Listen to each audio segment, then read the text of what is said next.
Quantos homens nós temos aqui? Diga aleluia. Não, são os homens, os macho alfa, diga glória a Deus. É isso que eu estou falando. Este filme é um documentário muito bem elaborado, que já ganhou premiação e é recém-lançado.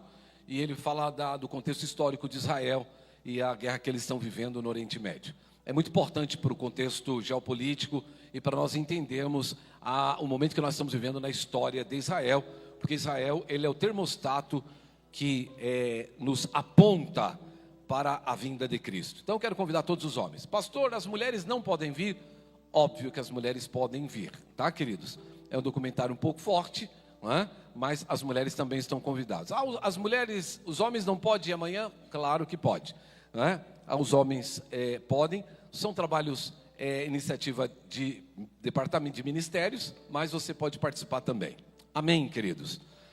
O último recado que eu preciso dar, todos os nossos recados estão no aplicativo, mas eu estou antecipando algumas coisas, dada a sua importância.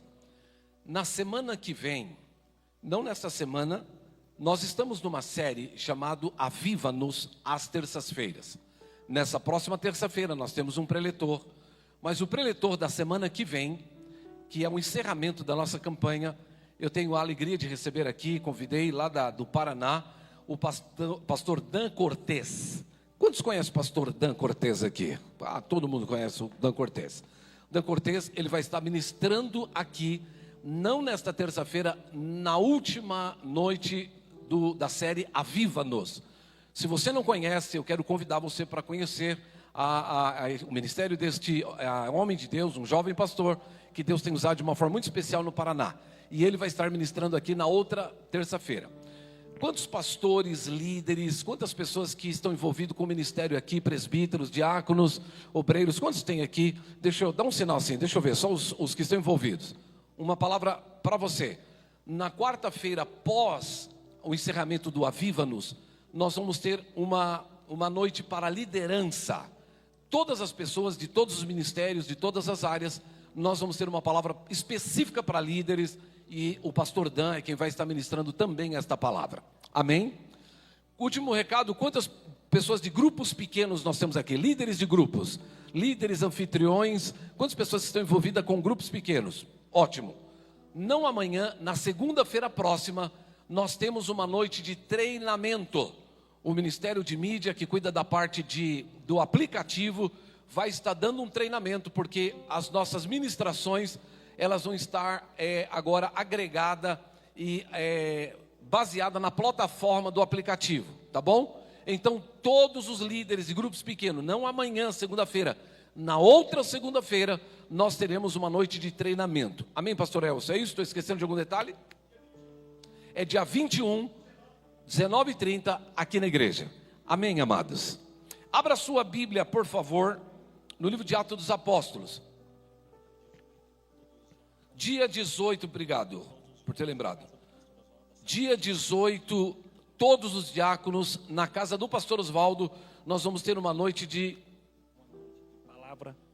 Irmãos, todos os diáconos, dia 18, sexta-feira próxima, todos, tá?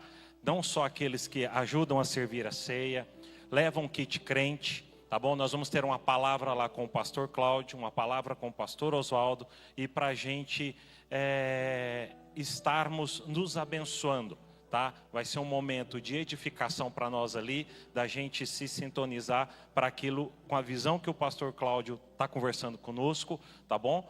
E vai ser bênção. Convido a todos, porque o pessoal estava no meio da dúvida, vou estar avisando lá no grupo, vou estar reforçando.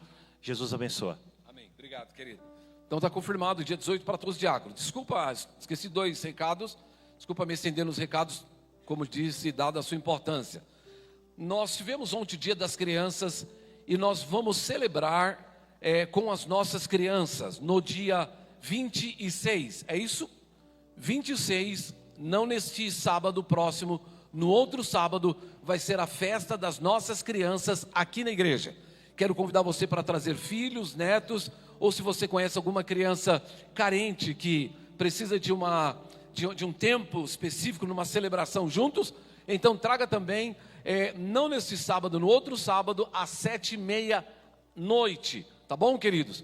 porque o Ministério de Crianças está preparando uma festa aqui no fundo, já aqui, primeira festa da alegria, né? Dia 26, então, do 10 às 19 horas, que vai ser aqui no salão de festa da nossa igreja, tá bom? Eles alugaram já algodão doce, pipoca, cachorro quente, escorregador, uma série de atividades, mas também uma palavra e um tempo de adoração juntos. Todas as crianças, tá? Então, nessa data, no nome de Jesus. Tem o BPC News? Então, dá o play aí, querido, e eu já vou na palavra.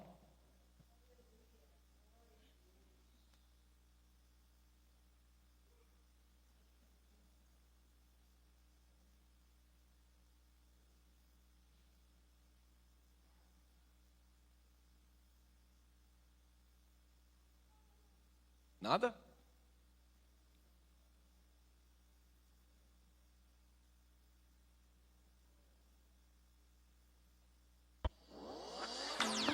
Graça e paz, família. Está começando mais um BPC News.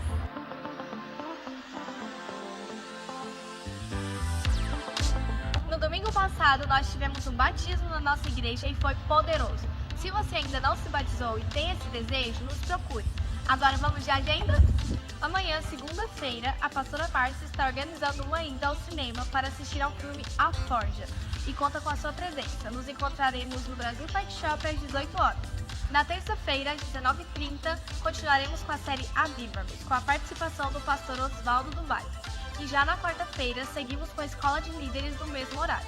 E domingo, vocês já sabem, temos as nossas duas reuniões, a primeira às 9 e a segunda às 19 horas. E um recado também em breve. No dia 26 de outubro, às 19 horas, nós teremos a primeira festa da alegria para as criançadas. Para participar, basta acessar o nosso app e fazer a sua inscrição. Se precisar de ajuda, a nossa equipe está disponível para te ajudar. E não se esqueça de nos acompanhar no YouTube, Instagram e no nosso aplicativo. Até a próxima. Shalom! Shalom! Coisa linda, nosso BPC está cada dia melhor. Abra sua Bíblia no livro de Atos dos Apóstolos, capítulo de número 2, verso 37.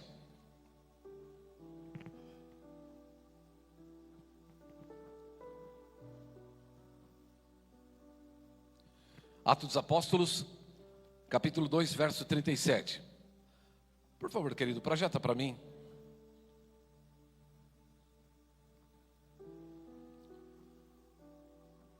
Atos 2. Ok. O texto diz assim, amados: ouvindo eles essas coisas, compungiram-lhe o coração e perguntaram a Pedro e aos demais apóstolos: que faremos, irmãos? Vamos orar, feche os seus olhos, querido. Amado Deus, obrigado por esse momento tão único, Senhor, onde podemos compartilhar da Tua palavra e ouvir a Tua voz. Não basta simplesmente uma palavra, Senhor, ela precisa ser a Tua palavra. Não basta simplesmente, Senhor, o ecoar da minha voz, mas o espírito dos Teus filhos precisa estar pronto para receber aquilo que o Senhor tem. Alinha-nos ao Teu propósito e seja glorificado nesta noite, no nome de Jesus. Amém. Olhe para mim, querido, com toda a sua atenção, por favor, no nome de Jesus. A palavra de Deus, exatamente nesse momento, está dizendo que o apóstolo Pedro, ele é abordado pelos seus discípulos com uma argumentação. E a argumentação é: que faremos agora? Qual é o momento que nós estamos vivendo aqui neste contexto bíblico? A palavra de Deus me faz entender que no momento que o texto de Atos dos Apóstolos capítulo 2 está sendo descrito, nós estamos vivendo no meio de um contexto histórico poderosíssimo. A Bíblia narra a história da vida de Jesus. Agora, aos 30 anos, ele começa o seu ministério. No final do 33º ano, a Bíblia diz que Jesus então vai à cruz, e agora ele morre, e ele ao terceiro dia ressuscita. E quando Jesus ele ressuscita, ele aparece aos seus discípulos, e ele fica com seus discípulos 40 dias. E ele caminha com seus discípulos, ensinando-os, orientando-os, discipulando para o propósito que ele havia estabelecido para a sua igreja. Acontece, amados, que quando Jesus então agora, ele vai subir aos céus, ele vira para os seus discípulos e diz: fiquem aqui, fiquem em Jerusalém, até que do alto vocês sejam revestidos de poder. Diga comigo, ficar em Jerusalém, até que do alto sejais revestidos de poder. Amém? A Bíblia diz que então eles estão em Jerusalém, eles ficaram 10 dias orando em Jerusalém, eram 500 discípulos. 10 dias depois, eles eram 120 discípulos no cenáculo. E no dia de Pentecoste, a Bíblia diz que veio um vento impetuoso e veemente, e eles receberam línguas repartidas como de fogo, e eles foram batizados, eles foram avivados, eles foram ativados, e a igreja do Senhor Jesus foi inaugurada. Diga glória a Deus. Nós somos frutos deste avivamento, nós fomos frutos desta revelação de Deus, e o Espírito que veio sobre a igreja está aqui nesta noite. Quantos creem nisso? Diga glória a Deus. O Espírito de Deus está no meio de nós, o Espírito de Deus está em nós, e o Espírito de Deus está através de nós. Muito bem, só que agora, querido, pós o batismo, pós o avivamento, há um questionamento agora: o que é que nós vamos fazer? E a pergunta está aqui: que faremos, irmãos? E ele continua, verso posterior. Respondeu-lhes Pedro: primeiro, arrependei-vos. Qual é a primeira palavra de Pedro? Arrependei-vos. Pedro está agora dando norte para aquilo que nós vamos viver como igreja de Jesus. E a igreja de Jesus, ela precisa viver uma vida alinhada ao propósito do Senhor. Não vivendo esta verdade, nós precisamos nos arrepender. E ele diz: cada um de vocês sejam batizados, em nome do Pai, do Filho, do Espírito, em nome de Jesus, sejam batizados para a remissão dos vossos pecados, e vocês vão receber o dom do Espírito Santo. Muito bem, isso acontece. Verso posterior: pois para vós outros a promessa que vossos filhos, e para todos que estão longe, isto é, para quantos o Senhor Deus chamar. Verso posterior: com muitas outras palavras Deus testemunho e exortava, dizendo: salvai-vos desta geração perversa. Olhe para mim, querido, por favor, com toda a sua atenção. Vou pedir só uma gentileza, que não andemos, pedir aos jovens, as minhas mídias, que me ajude, porque quando vocês andam na hora da palavra distrai um pouquinho. Mas olhe para mim com toda a sua atenção. O que está acontecendo agora, amados? Que momento que nós estamos vivendo agora? A igreja do Senhor está consolidada, e ela é uma igreja vibrante. 5.000 almas se convertem, 3.000 almas se convertem, começa um discipulado. A Bíblia diz que no avivamento, as pessoas que receberam Jesus se espalharam por todos os lados, igrejas foram abertas em todos os lugares, o evangelho do reino começa a ser anunciado, e a palavra de Deus começa a viver um instante da história precioso. Qual instante? Uma igreja consolidada, uma igreja saudável, uma igreja avivada, uma igreja poderosa, para que anunciar o evangelho até que o Senhor venha. Diga comigo, igreja vibrante. Eu e você somos resultado disso, e nós precisamos trazer marcas deste atos ou de atos apostólicos para viver nos nossos dias. Eu estou aqui, querido, por uma única razão: para que juntos nós vivamos o propósito de Deus. E o propósito de Deus é que sejamos uma igreja saudável, que sejamos uma igreja vibrante, que vivamos o avivamento na sua plenitude. Por quê? Porque nós estamos vivendo dias, querido, absolutamente desafiadores, e eu preciso que você entenda que essas igrejas saudáveis, elas precisam ter características específicas. O que é a igreja? A igreja não é o prédio que nós estamos, aqui é só o templo onde nos reunimos. A igreja genuína é você. A igreja genuína é você. A igreja genuína é você. Você é a igreja de Jesus. E para viver o melhor de Deus, você precisa ter essa saúde espiritual, e você precisa viver essa ativação espiritual, para que você viva a plenitude daquilo que Deus tem e daquilo que Deus quer. Então existem algumas características que eu quero pontuar nesta noite de uma igreja viva e de uma igreja saudável. Primeira coisa de uma igreja saudável e uma igreja viva: a igreja viva e saudável é uma igreja que está vivendo o seu presente e está apontando para o futuro. Deixa eu dizer uma coisa para você, queridos. Nós vivemos muitas coisas no passado, sim ou não, amados? Mas as coisas do passado, passou. Eu preciso que você entenda que Deus tem algo para nós agora. Deus tem algo para nós hoje. Aquilo que nós vivemos ontem foi muito bom. Os marcos que foram estabelecidos, nós não podemos tirá-los. Mas nós estamos edificados sobre estes marcos, olhando para frente e olhando para o futuro. E a palavra de Deus me faz entender que o futuro que Deus tem para nós é um futuro poderoso, porque a promessa de Deus para o avivamento da última hora é o melhor de todos, porque a Bíblia diz que o último vinho é o melhor vinho. Quantos creem nisso? Diga aleluia. Quantos querem ser essa igreja vibrante? Diga glória a Deus. Então nós estamos apontando para o futuro. O grande problema, e agora eu não estou falando a igreja no sentido comunidade, mas eu estou falando ao indivíduo, que a sua experiência com Deus, a sua vida com Deus, ela precisa ser vibrante hoje. A sua vida com Deus precisa ser vibrante amanhã. Aquilo que você viveu ontem foi muito bom. Mas deixa eu dizer uma coisa, querido. Nós não podemos viver unicamente daquilo que passou. Como profeta hoje eu preciso dizer uma coisa para você. Deus tem óleo fresco para a sua vida nesses dias. Deus é um Deus criativo. Ele sempre tem coisas novas para nós.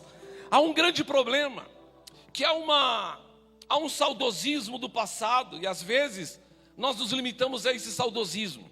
Eu fui pastor numa igreja na cidade de Jaraguá. E na cidade de Jaraguá tinha um megafone em cima da igreja.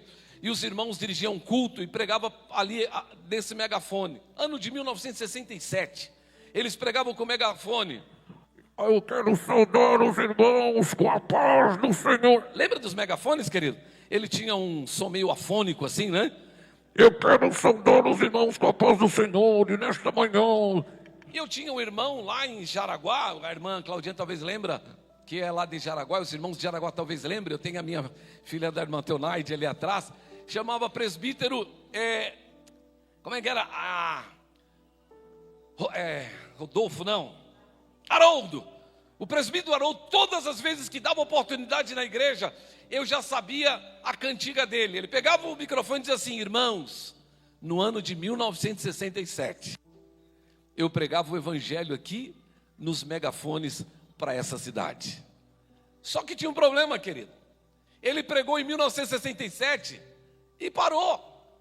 E não estava pregando hoje. E eu sempre desafiava ele: meu amado, Deus tem algo novo agora. Eu preciso que você entenda que Deus tem algo novo agora. Porque eu tenho uma preocupação muito grande para nós como igreja. E qual é a minha preocupação? É ser uma igreja relevante. E eu vou repetir uma coisa que eu já disse aqui. Qual é a nossa maior irrelevância? É querer dar uma resposta para uma pergunta que não nos fizeram. Às vezes, Cláudia, a gente tem uma resposta para as perguntas de ontem, mas o de ontem ninguém quer saber mais. O mundo girou, querido. Nós estamos em movimento. Sim ou não, Clécio? Nós estamos em movimento. Se nós não nos ajustarmos, se nós não nos alinharmos para aquilo que Deus tem hoje, nós vamos ficar dando resposta de ontem. Eu tenho uma amada irmã ali que ela é corretora de imóveis. Não se vende imóvel hoje como se vendia antigamente. Eu tenho um amado irmão ali que ele tem uma concessionária de carros. Não se vende carro hoje como se vendia antigamente. Eu tenho um contador ali que não se faz contabilidade hoje como se fazia antigamente. Eu tenho um amado soldador ali que não se faz mais solda hoje como se fazia antigamente. Nada se faz hoje como se fazia antigamente. Sabe por quê, querido? Nós estamos melhorando. Sim ou não, amados? Nós estamos melhorando. Já não se corta cabelo hoje como se cortava antigamente. Porque antigamente era era um salãozinho, tesoureiro, clec, clec, clec, clec, clec, clec, clec, clec. Hoje tem máquina.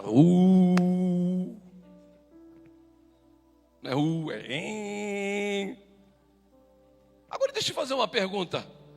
Por que hoje nós vamos ser a igreja de ontem? Há um grande problema, querido, chamado nostalgia. O que é nostalgia? É saudade de uma coisa que eu não tenho mais. A palavra nostalgia é saudade de algo que eu não tenho. A palavra nostalgia, na verdade, nasceu no processo da Segunda Guerra Mundial. Um alemão que era médico, ele descobriu um fenômeno. Qual o fenômeno? As pessoas que iam à guerra, elas perdiam parte do seu corpo. E, por exemplo, perdiam a perna ou perdiam o braço. Mas as pessoas que eram tratadas por esse médico, ele passou a perceber que as pessoas que não tinham pé ou perna, eles tinham dor no pé e dor na perna. Como você tem dor por uma coisa que você não tem? Nostalgia.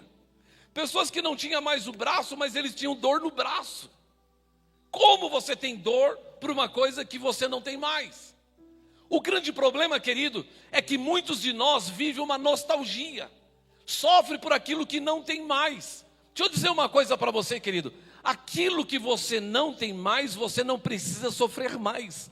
Você precisa começar a sofrer por aquilo que você vai conquistar no processo e ter no processo. Quantos estão entendendo o que eu estou dizendo? Diga aleluia.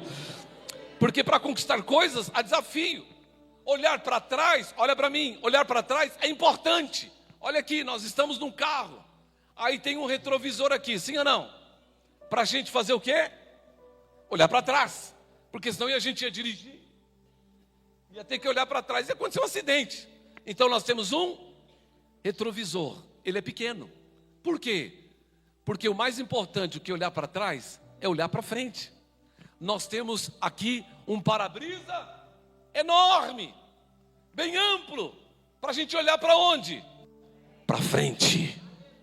Em nome de Jesus, nesta noite, eu quero declarar sobre a sua vida a bênção de Deus. Pessoas que estão presas no passado vão ser libertas nesta noite para a glória do Senhor. Porque Deus está te chamando para olhar para frente. Porque a vitória do passado já passou. Deus tem vitórias poderosas no futuro. Quantos creem nisso? Diga glória a Deus.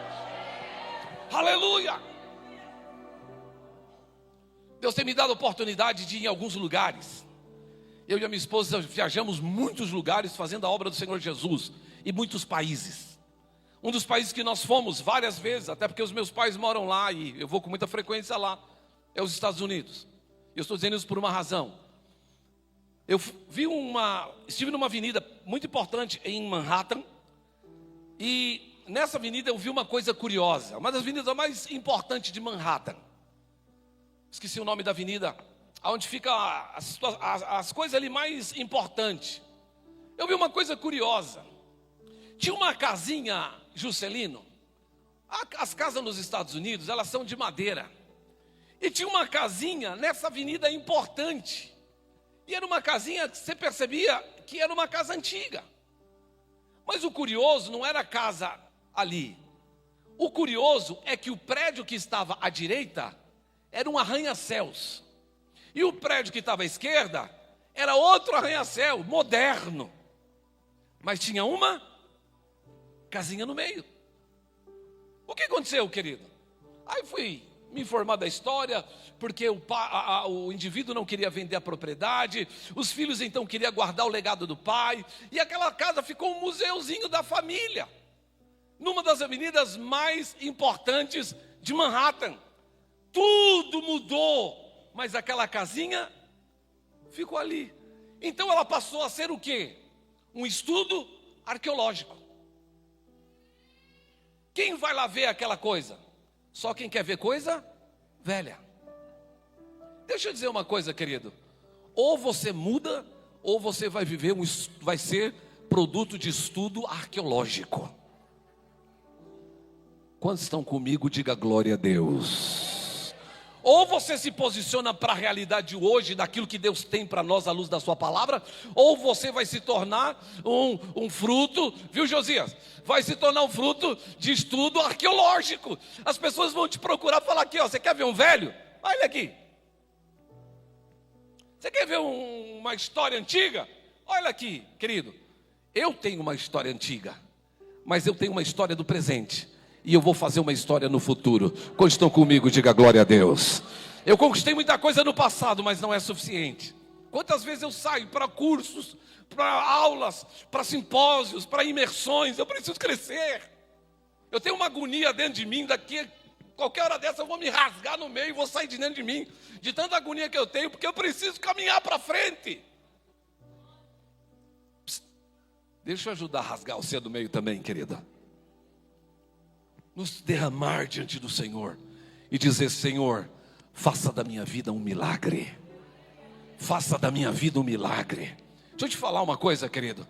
Você precisa ser uma bênção na sua casa. Você precisa ser uma bênção no seu trabalho. Você precisa ser uma bênção na sua universidade. Você precisa ser uma bênção onde você está. Você precisa ser uma bênção na sua igreja. Deus não te chamou para estar estacionado. Deus te chamou para turbinar a sua vida, para te encher da sua presença, para que as pessoas vejam Cristo na sua vida. Quantos creem nisso, diga glória a Deus. Aldani, levanta, meu irmão, e anda. Vamos embora. Vamos nos movimentar. Nós vamos fazer uma grande obra. Nós estamos escrevendo uma história. E há dois lugares aqui: aqueles que vão fazer junto e aqueles que vão assistir. Se você é dos que vão assistir, querido, obrigado pela sua visualização. Mas se você faz parte daquele que vai fazer história comigo, ergue a sua mão para o céu e diga: meu Deus, diga bem forte: meu Deus, eis-me aqui, usa a minha vida. Eu quero ser um instrumento nas tuas mãos. Eu quero ser uma bênção nessa igreja. Eu quero ser uma bênção na vida do meu irmão. Se você pode, aplauda o Senhor Jesus. Celebra o seu nome. Glorifica o nome daquele que era, que é e é de vir no nome de Jesus. Aleluia. Nós somos uma igreja saudável, uma igreja viva. As igrejas mortas e doentes sempre são movidas debaixo de uma operação humana. A igreja viva e saudável se concentra na liberdade do Espírito. Querido, essa igreja tem um Senhor, o nome dele é Jesus. Essa igreja tem um gestor, e esse gestor é o Espírito Santo. Nós precisamos dar liberdade para que o Espírito faça aquilo que ele quer fazer. Eu peço todo dia a Jesus: Senhor, tenha-me totalmente. Não me deixe impedir as águas do seu mover ou do seu agir. Me lembro que uma situação na igreja de Goiânia, alguns anos atrás, acho que eu já mencionei isso. Nós tivemos uma noite tão poderosa, uma noite de um avivamento tão grandioso. E aí eu estava na escada, eu convidei um pastor americano chamado Mark Ferson, pastor Mark Ferson, e eu estava na escadinha aqui, ó. E o pastor estava pregando. E ia acontecer um avivamento tão poderoso na igreja. Gente começou a dar glória. Pessoas começaram a falar línguas estranhas. Uns grudaram no teto, outros grudaram na parede. Uns voaram de lá para cá. Começou um PT com o santo tão grande. Uma coisa tão louca. A gente gritava, a gente chorava, a gente rolava no chão. Um Pentecoste tão violento. E eu aqui, olhando aquilo, olhando para o pastor e olhando aquilo, olhando para o pastor. A coisa ficou tão louca que eu disse: meu Deus, está fora do meu controle. Mas ele falou: mas está no meu controle. Eu disse: Jesus, a igreja é tua, faz o que o Senhor quiser fazer. Deixa eu falar uma coisa para você, querido. Essa igreja é de Jesus, e Ele vai fazer o que Ele quer fazer. Ele vai se mover como Ele quiser se mover. Deixa eu dizer uma profecia sobre este lugar. Vai ter dias que nós vamos saber como começar esse culto, mas nós não vamos saber como terminar. Vai ter dia que você vai entrar neste lugar e vai ter que sair daqui carregado. Vai ter dia que você vai sair daqui tão aleluiado, tão cheio da presença e da glória de Deus, que você vai embora para sua casa e você vai ter que ligar para alguém e dizer: ô fulano, Jesus é lindo, Ele é maravilhoso. Quantos creem nisso, diga glória a Deus. Diga comigo: é tempo de avivamento. Aonde Deus vai se mover, querido? Numa igreja saudável. Nós somos essa igreja. Outra coisa: igrejas saudáveis são cheias de dizimistas. Igreja não saudável são cheias de ladrão, querido. E não sou eu que estou dizendo isso, com todo o temor e tremor e respeito que tenho a você. A palavra de Deus diz que aquele que não dizima é ladrão. Por isso, as igrejas saudáveis estão cheias de dizimistas. As igrejas doentes estão cheios de pesadelos. As igrejas saudáveis estão dando testemunho de prosperidade. Quantos querem prosperar aqui, queridos? A Bíblia diz no livro de Provérbios que a prosperidade do Senhor não causa dores. A bênção do Senhor, ela é recalcada, sacudida, transbordante. Deus é um Deus abençoador. Olha para mim, deixa eu dizer uma coisa para vocês. Nesses últimos anos, nesses últimos 35 anos, eu me pareei de muita gente simples, que hoje são milionários. Eu já me pareei de muita gente simples, que hoje tem muito dinheiro. Eu já me pareei de gente improvável, que hoje se tornaram empresários muito bem-sucedidos. E quando às vezes eu falo que alguém vai contar dinheiro no quilo, você acha que eu estou exagerando. Mas eu convivo com pessoas que um dia não tinha nada, mas hoje são prósperos e abençoados. Eu preciso dizer nesta casa, querido, que a questão da prosperidade é um detalhe, não de Deus, porque Deus quer abençoar todos. A questão da prosperidade é um detalhe da sua fé. Porque se você tiver fé, você vai ver a glória de Deus. Mas se você tiver fé, você também vai experimentar a abundância de Deus. Porque Deus tem prazer em abençoar os seus filhos. Deixa eu falar uma coisa para você. Tem um monte de gente lá fora precisando. E Deus está procurando pessoas em quem Ele possa confiar. Aí você vai dizer, eu não dou dízimo. Porque dízimo é para isso, ou dízimo é para aquilo. Ei, querido, deixa eu falar uma coisa. Deus não quer o seu dinheiro. Ele só quer provar o seu coração. Porque aonde tiver o seu tesouro, aí está o seu coração. Se você é avarento e o seu tesouro está na terra, então seu coração está na terra.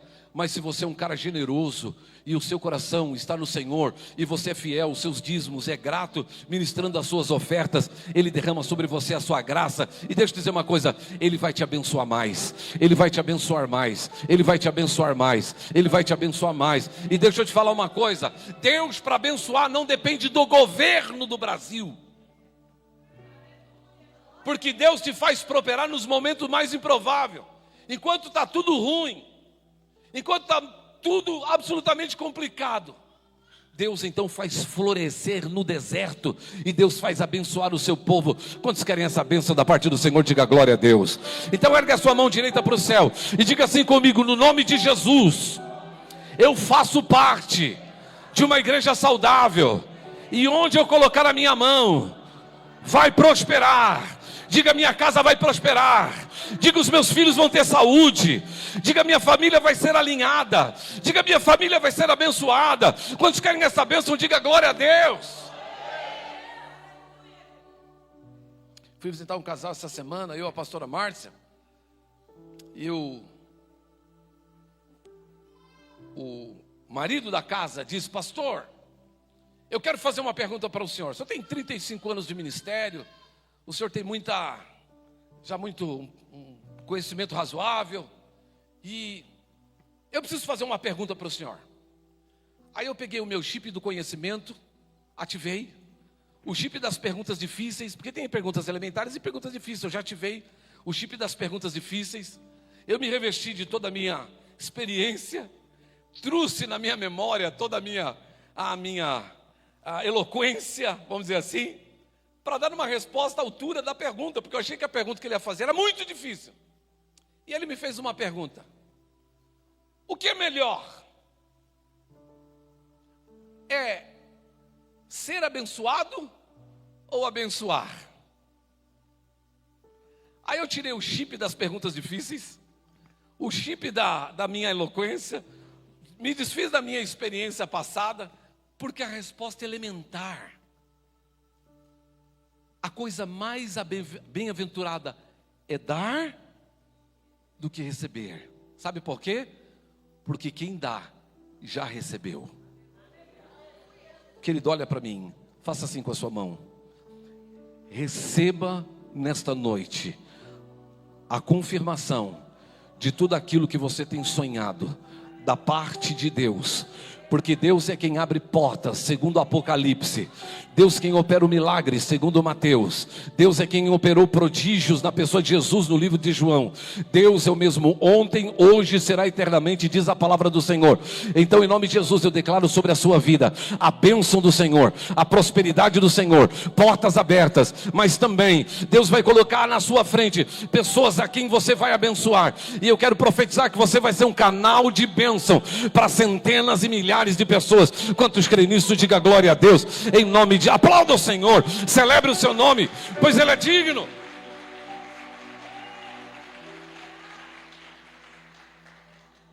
A igreja está aqui para abençoar. Nós temos uma área social para assistir os nossos irmãos que precisam. Todo mundo vai passar um dia difícil. Todo mundo um dia vai precisar de ser abençoado. Sim ou não, amados? Eu já passei cada perrengue, mas eu fui abençoado. Nós, na igreja de Goiânia, no meio da pandemia, nós distribuímos 200 cestas. Assistimos mais de 200 famílias. Fomos de casa em casa com as pessoas em Covid. Eu tive a oportunidade, Deus me deu uma imunidade, coisa curiosa. Uma imunidade do Covid. Quando todo mundo estava pegando Covid, eu tive a oportunidade de não pegar Covid na casa de todo mundo que tinha Covid. Porque o negócio da Covid era o seguinte: se tem alguém com Covid, as pessoas não passavam nem na calçada. Lembra dessa pandemia? Mas Deus me deu essa bênção. E eu ia de casa em casa, levar alimento, medir a saturação, medir a pressão, dar uma assistência na casa dos meus irmãos. Olha aqui para mim, querido. Deus nos levantou, não é para receber, Deus nos levantou para dar. Você vai ser um canal de Deus aqui na terra. E para isso Deus vai te abençoar. Enquanto você for medíocre, Deus vai agir mediante a sua mediocridade. Mas se você tiver fé, Deus vai agir mediante a sua fé. Então tenha fé no nome de Jesus. Diga comigo, igreja saudável é uma igreja de dizimista. Muito bem. Quando eu olho para a palavra de Deus, e aqui eu estou concluindo. Quando eu olho para a palavra de Deus, há 4 colunas. Não vou ler o texto, eu li semana passada. Há 4 colunas que nós precisamos ter aqui. Eu já mencionei isso e eu preciso tornar para concluir o meu pensamento. No livro de Atos Apóstolos, capítulo 2, no verso 42, ele diz assim, e aí está dentro dessa resposta: o que nós vamos fazer? A primeira resposta de Pedro: arrependei-vos, sejam batizados. Mas no verso 42 ele diz assim: perseverem na doutrina dos apóstolos. Irmãos, olha para mim. Hoje nós estamos vivendo um tempo de que as pessoas querem ter uma experiência. E eles estão vendendo isso. Antigamente as pessoas iam a um lugar para comer alguma coisa, tal, mas hoje o slogan do negócio é: venha ter uma experiência aqui no nosso negócio. Venha ter uma experiência. As pessoas querem ter experiência. Eu fui no restaurante esses dias com os amados e a proposta estava lá no cardápio: venha ter uma nova experiência. O grande problema é que na fé tem muitas pessoas querendo ter experiências. Mas essas pessoas que querem ter experiência, elas precisam entender que as experiências que nós vamos ter em Deus parte do fundamento que nós recebemos de Deus. Não existe o fato, não da parte de Deus, eu vou ter experiência e depois eu vou ter fundamento. Não, é fundamento para ter uma experiência. Vocês estão entendendo o que eu estou dizendo? Deixa eu ser mais claro para você. Esses dias eu fui na casa de uma irmã e comi um bolo delicioso. Foi boa a experiência. Só que a minha irmã que me proporcionou essa experiência, ela pegou ovos, ela pegou o fubá, o milho, ela pegou o fermento, ela estabeleceu fundamentos para que tivesse uma experiência. Eu comi o bolo, mas eu não sei como foi feito. Eu comi o bolo, mas eu não sei quanto tempo demorou no forno. Eu comi o bolo, mas eu não sei do que exatamente era feito. Porém, a irmã que fez, ela tinha fundamentos. Ela sabia como fazia. ela sabia por que fazia, e ela chegou aonde ela queria. Eu tive uma experiência e não mais. Eu preciso que você entenda, para nós vivermos o melhor de Deus, nós precisamos ter fundamentos. E se nós tivermos fundamentos, nós vamos entender por que é que nós estamos aqui, de onde eu vim e para onde eu estou indo. Tem muita gente desalinhado, não sabe para onde vai, mas quer ter uma experiência, e aí recebe um mover e fica aleluiado, arrepia, chora, e no outro dia continua vivendo as mesmas mazelas. Deus não está te chamando para você ter uma experiência. Deus está te chamando para te fundamentar. Deus está te chamando para a doutrina apostólica. Deus está te chamando para que você saiba quem é Deus, quem é seu Filho Jesus, quem é o Espírito Santo, quem é a igreja, por que eu estou aqui, o que Ele está falando hoje, aonde eu vou chegar. Ele quer fundamentar a minha vida. Por isso a palavra de Deus está dizendo que nós precisamos perseverar na doutrina dos apóstolos. Só que tem uma coisa, abra para mim esse texto, amado. Abra para mim esse texto, lá em 2 Timóteo, capítulo 4, verso 3 e 4. E aqui tem um problema sério. 2 Timóteo 4, 3. 2 Timóteo 4, 3. 2 Timóteo 4, 3. Pois haverá tempo em que não suportarão o que, queridos? O que as pessoas não vão suportar? Deixa eu te fazer uma pergunta, por que as pessoas não vão suportar a sã doutrina? Porque a sã doutrina confronta. Porque a sã doutrina fala de quem eu preciso ser. Contra aquilo que eu sou. E se eu preciso ser aquilo que Deus quer, e eu preciso conhecer, fundamentar, eu então nunca vou viver aquilo que Deus quer se eu não tiver fundamentado. O grande problema é que as pessoas hoje não querem ser ensinadas e não querem ser confrontadas. Elas só querem ter uma experiência. Por isso hoje em Anápolis nós temos 33% da nossa cidade evangélica, mas nós temos 16% de desigrejados. Sabe por quê? Eles só querem ter uma experiência. Porque a sã doutrina, ela te compromete. Numa relação homem e mulher, existem aqueles, querido, que criam fundamentos, chama a sua digníssima e faz uma proposta para ela. Você quer casar comigo? E se casam.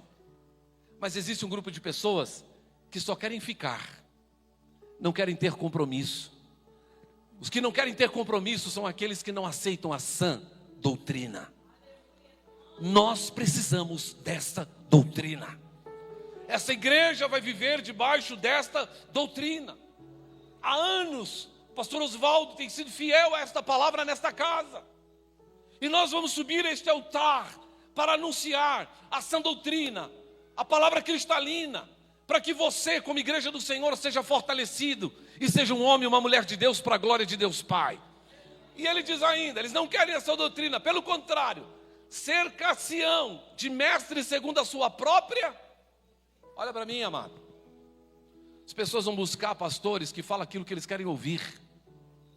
As pessoas vão buscar mestres que falam aquilo que satisfaz o seu ego. Por isso que nós estamos cheios de coach nos altares, porque eles estão falando de maximizar a si mesmo.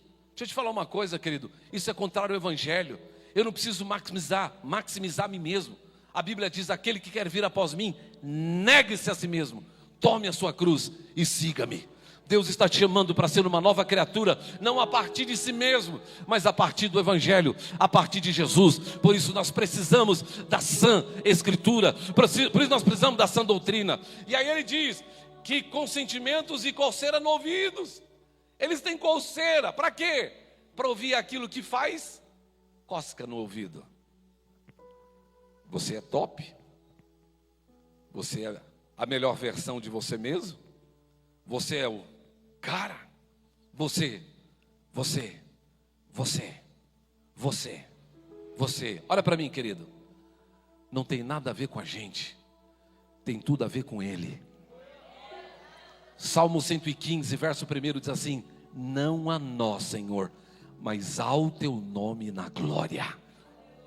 Então não tem a ver com a gente, querido, tem a ver com Ele. Muito bem, verso posterior: e se recusarão a dar ouvidos às verdades, entregando-se a fábulas. Essa igreja que nós temos visto em muitos lugares nos dias de hoje, eles estão se entregando a fábulas. O que são fábulas? São histórias, são anedotas, são situações contadas de forma aleatória, que não nos levam a lugar nenhum, que não fundamentam nada. Nós precisamos estar solidificados sobre essa doutrina. Nós precisamos estar solidificados sobre esta palavra. Quando estão entendendo o que eu estou dizendo, diga amém. Segunda coisa que nós precisamos estar consolidado aqui é a comunhão. A terceira é a adoração. A quarta é a oração. A igreja de Jesus, ela tem essas 4 colunas: doutrina apostólica, a comunhão dos santos, a adoração plena e a oração plena. Eu quero chamar você para orar nesses dias. Eu quero chamar você para nós nos inquietar no mover de oração, para chamar para este lugar o avivamento dessa última hora. Deus está levantando homens e mulheres para realizar a sua obra neste lugar. E eu sei, querido, que você está aqui nessa noite, não é por acaso. Você está aqui nessa noite porque Ele te trouxe para te incluir no propósito que Ele tem para a igreja do Senhor nesta cidade. Quantos creem nisso, diga glória a Deus. Fica de pé no seu lugar. Não vou me estender porque é uma série, eu vou falar mais posteriormente.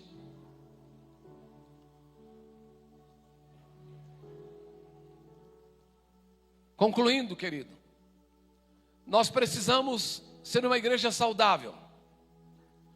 Nós precisamos deixar de toda nostalgia. Nós precisamos viver o hoje na sua plenitude. Nós precisamos viver debaixo da doutrina apostólica. Nós precisamos viver debaixo de oração, adoração e comunhão. Coloque a mão sobre o seu coração. E eu quero que você faça uma oração. E a oração que eu quero que você faça é: eis-me aqui, Senhor. Você está pronto para aquilo que Deus quer fazer na sua vida, através da sua vida? Você está pronto para aquilo que Deus quer fazer na sua vida e através da sua vida? Então diga: eis-me aqui, Senhor. Deus está levantando homens e mulheres para fazer algo diferente. Deus está levantando homens e mulheres para fundamentado nessas doutrinas fundamentais e nesses marcos já estabelecidos, para que nós sejamos uma igreja saudável. Pessoas curadas para curar, pessoas libertas para libertar, pessoas ricas para abençoar, pessoas cheias de visão para dar direção a quem não tem direção. E Ele escolheu você. Ele escolheu você. Esse relacionamento é personalizado. Há uma alma que chora lá fora, alguém que tem fome lá fora, alguém que está embaraçado e não consegue sair do seu embaraço. Essa palavra já não é mais para nós. Nós só somos a instrumentalidade, nós só somos a trombeta. Deus vai usar a sua vida. Então a minha oração nessa noite é: eis-me aqui, Senhor.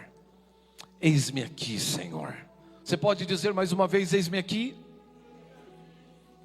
Senhor Jesus, eis-me aqui. Senhor Jesus, olha para a tua igreja neste lugar. O Senhor fez uma promessa para esse povo neste lugar. E eu creio, meu Deus, que o Senhor nos ergueu e nos trouxe para cá nesse momento, para tudo aquilo que o Senhor vai fazer. Pai, eu não quero perder a oportunidade e não abrir mão de nada. Eu quero viver tudo que o Senhor quer que vivamos neste lugar. Mas uma das coisas que eu entendo, Senhor, que está no teu coração, é, Senhor, anunciar o Evangelho para que outras pessoas sejam salvas. É proclamar a palavra para que outros sejam alcançados. Por isso, nesta noite, sopra neste lugar, Senhor, uma inquietação na vida do meu irmão. de maneira que eles possam trabalhar, não para mim, mas para o Senhor. Trabalhar não pela igreja denominacional, mas pela igreja de Jesus, porque a tua igreja é viva, a tua igreja é saudável, porque a tua palavra diz que o Senhor vem buscar uma igreja que não tem mácula, que não tem mancha e que não tem ruga. Esta é a tua igreja.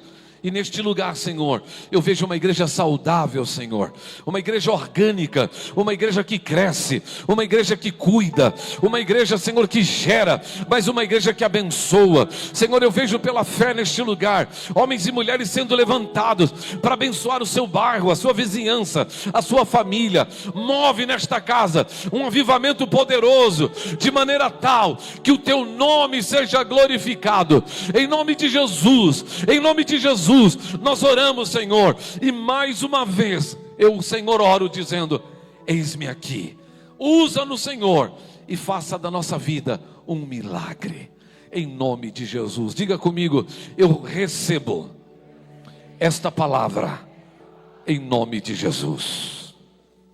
Que o amor de Deus, que a graça do nosso Senhor Jesus Cristo e as divinas consolações do seu Santo Espírito seja conosco agora e para sempre. Amém.